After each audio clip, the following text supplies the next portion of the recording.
Kementerian Komunikasi dan Informatika awal pekan ini memblokir 22 website yang dinilai menyebarkan paham radikal dan mengajak masyarakat bergabung dengan ISIS. Pemblokiran merupakan tindak lanjut laporan Badan Nasional Penanggulangan Terorisme atau BNPT. Sayangnya, pemblokiran dinilai sebagai aksi sepihak tanpa pemberitahuan, tanpa teguran, dan cenderung tidak cermat. Tidak heran jika langkah Kementerian Kominfo langsung menuai reaksi negatif, tidak hanya dari kalangan media, tapi juga wakil rakyat dan masyarakat. Sejumlah wakil rakyat di Senayan menilai pemblokiran terlalu gegabah. Selain tanpa verifikasi ketat, pemblokiran juga dianggap menimbulkan gejolak baru, memancing Islamofobia. Aliansi Jurnalis Independen (AJI) menyayangkan langkah Kominfo yang mereka nilai memberangus kebebasan pers dan mengancam mengembalikan dunia pers Indonesia ke era Orde Baru. Sementara itu, 7 pemimpin redaksi situs Islam yang diblokir langsung menggeruduk kantor Kemenkominfo. Pemimpin redaksi Hidayatullah.com Mahladi yang menjadi juru bicara menegaskan pemblokiran tanpa dasar hukum dan tidak didukung kriteria radikal yang jelas. Dan ironisnya, beberapa media yang diblokir justru menentang aksi-aksi ISIS. Lepas dari pro kontra konten situs-situs yang diblokir, kebijakan Kementerian Kominfo mengingatkan masyarakat pada cara represif Orde Baru dalam menangani media dan kebebasan berpendapat. Kebijakan blokir Kementerian Kominfo era Presiden Jokowi jelas jadi presiden buruk, bangkitnya hantu bredel yang mengancam pers nasional. Hari ini, situs Islam yang diberangus tanpa dasar hukum jelas. Besok-besok, media mana lagi yang diblokir?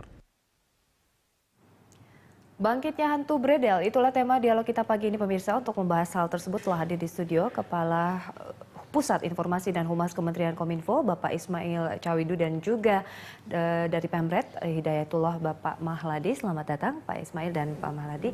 Ini kita membahas mengenai menuai pro kontra begitu Pak. Ini bagaimana proses awal dari pemblokiran situs ini? Proses awal dari pemblokiran yang sudah terjadi atau terlaksana selama ini adalah untuk kasus-kasus yang sifatnya pornografi, itu bisa langsung kita blokir tanpa ada pengaduan. Yang kedua, selain pornografi itu mekanismenya memang harus ada pengaduan. Betul. Dari lembaga yang terkait dengan apa yang diadukan. Jadi kalau kasus pengaduan situs-situs yang dianggap radikal ini itu munculnya dari BNPT. Dari BNPT, artinya ya. BNPT juga melakukan verifikasi pengaduan juga terlebih dulu dari awal bulan kapan Pak? Kita menganggap semua pengaduan yang dikemukakan atau disampaikan oleh lembaga yang ada itu pasti sudah melalui proses yang panjang, baru diadukan. Itu anggapan kami seperti itu. Ya. Dan yang kedua, Kominfo tidak pada posisi berhak atau bisa menilai substansi yang sudah diadukan. Misalnya masalah radikalisme tadi dan terorisme itu kan sudah memang tugas pokoknya BNPT. Sehingga ya Kominfo meneruskan ke ISP untuk dilakukan pemblokiran. Apakah ini juga sudah tertulis, diketahui, atau seperti apa Presiden juga mengetahui dari pemblokiran, atau memang kewenangan hanya sepenuhnya di Kementerian Kominfo saja? Iya, selama ini memang kewenangannya ada di Kominfo. Sebenarnya 6 bulan yang lalu kita sudah mempersiapkan mekanisme sebuah pengaduan itu untuk diteruskan. Jadi mestinya kita harus membawa pengaduan itu ke sebuah panel. Panel ya Pak ya? Panel-panel inilah yang akan bersidang untuk menilai apakah pengaduan tersebut memang sesuai dengan tujuannya atau memenuhi syaratkah atau bisakah atau tidak bisakah diblokir. Artinya untuk dibawa ke panel itu sebelum dilaporkan BNPT atau ketika dalam eskalasi Kementerian Kominfo ingin membredel atau ingin membredel dari beberapa situs-situs ini? Semua pengaduan yang masuk itu sebelum Kominfo meneruskan ke ISP itu harusnya dibahas di panel. Hanya kemudian kemarin memang panelnya belum terbentuk. Baik. Ya. Baik Pak. Nah kalau kita lihat Pak Mahladi, eksesnya juga sangat besar Anda rasakan ya. Betul. Ini banyak menuai komentar utamanya dari masyarakat dan ini dari Islam sendiri juga ada beberapa yang mungkin yang bisa mendiskreditkan begitu. Bagaimana tanggapan Anda? Ya jadi kami sekarang sudah dicap berbahaya ya. Itu yang kemudian menjadikan dampak yang luar biasa bagi kami. Padahal kami sekedar ingin bertanya saja di mana letak bahayanya kami tidak bisa. Dari kemarin kami bertanya kepada Kominfo mengatakan kami hanya memfasilitasi, bukan memverifikasi. Pihak yang melakukan itu adalah BNPT. Lalu kami minta difasilitasi untuk bertemu dengan BNPT. Kemudian kami bertemu dengan BNPT. Kami tanyakan lagi di mana letak bahayanya kami. Apa jawaban BNPT? Ya hanya menyebutkan kualifikasi ya, radikal itu apa, ada 4 segala macam. Tapi tidak mengatakan ini loh bahayanya kalian. Sehingga kami masih bingung yang mana Pak. Yang mana dari empat kriteria itu yang memenuhi kami ini yang mana? Oke, kriteria yang ditetapkan atau mungkin sebagai determinan ya, yang dikatakan radikalisme sendiri dari BNPT seperti apa sih Pak Mahladi? Yang saya tahu, 2 yang saya tahu misalnya kami dituduh menghasut masyarakat supaya bergabung kepada ISIS. Saya katakan, tolong tunjukkan Pak, 1 berita saja dari hidayatullah.com. Mana berita yang menunjukkan kami mengajak-ngajak orang supaya bergabung kepada ISIS. Yang saya tahu tidak seperti itu. Perlu diketahui begini, Pak. Ketika kasus ISIS itu sedang berkembang, awal berkembang, kami media-media Islam itu memanggil ulama. Memanggil ulama yang kompeten di sini. Lalu kami berdiskusi. Dan kemudian hasilnya memang kita semua harus berhati-hati dengan situasi seperti ini, tidak buru-buru. Itulah yang kami beritakan, kami dukung kata ulama. Ulama yang diakui di negara ini. Kami juga mengajak masyarakat untuk berburu-buru, jangan langsung mau bergabung ke sana. Kami mengajak masyarakat supaya kritis. Lalu mengapa kejadiannya seperti ini? Baik. Kami tidak pernah diajak bicara, kami tidak pernah dibina, kami tidak pernah dipanggil. Anda juga Hidayatullah ini sejak tahun 88 ya begitu ya, sudah 27 tahun belum ada track record dari mungkin ada beberapa berita yang membahayakan atau seperti itu.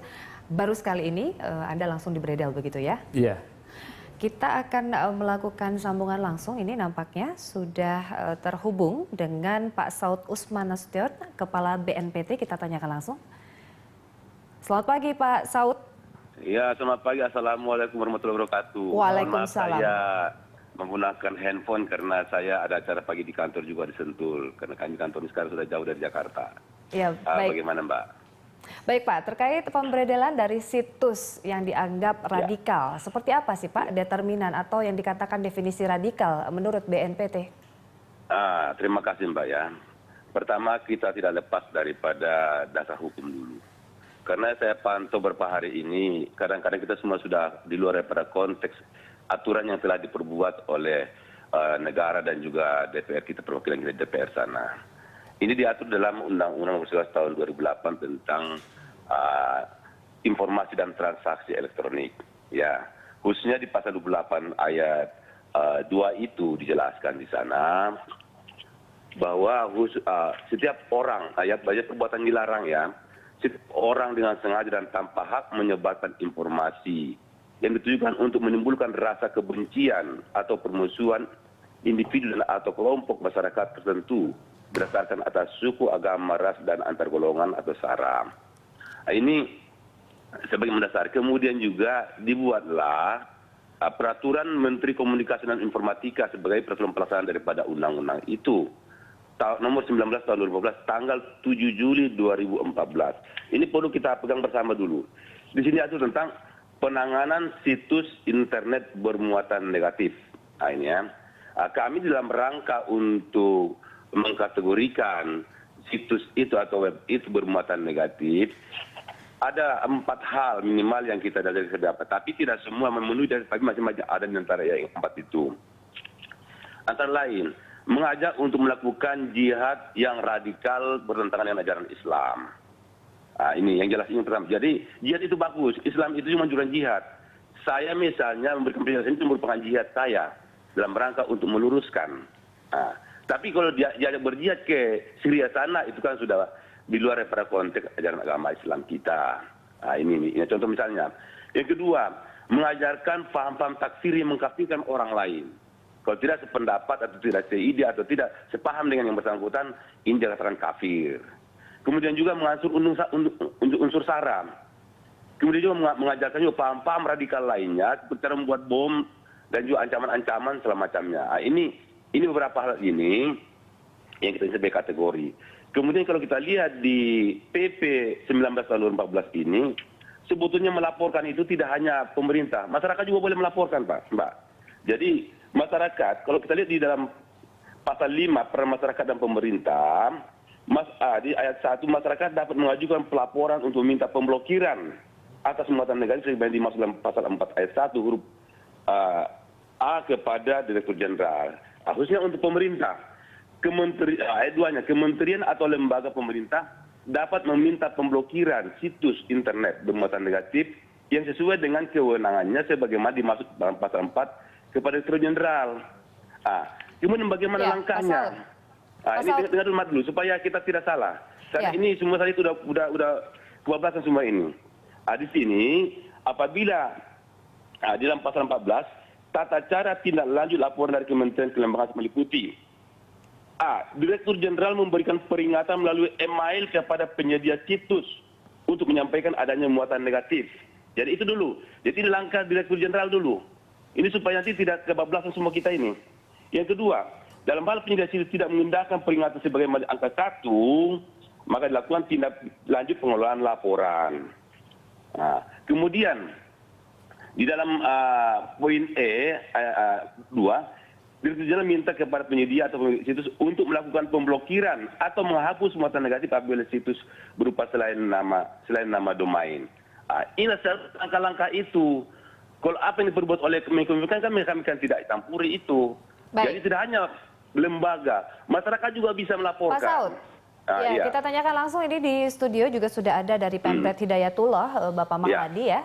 Pak Mahladi, dikatakan tadi ada beberapa kriteria ya, sudah memberitahukan melalui email begitu ya, bahwa ada beberapa muatan-muatan informasi negatif yang dijadikan acuan untuk membredel situs-situs ini begitu. Anda sudah dikirimkan email dari BNPT sendiri begitu? Belum pernah. Secara resmi kami belum pernah menerima apapun, baik dari Kominfo maupun dari BNPT.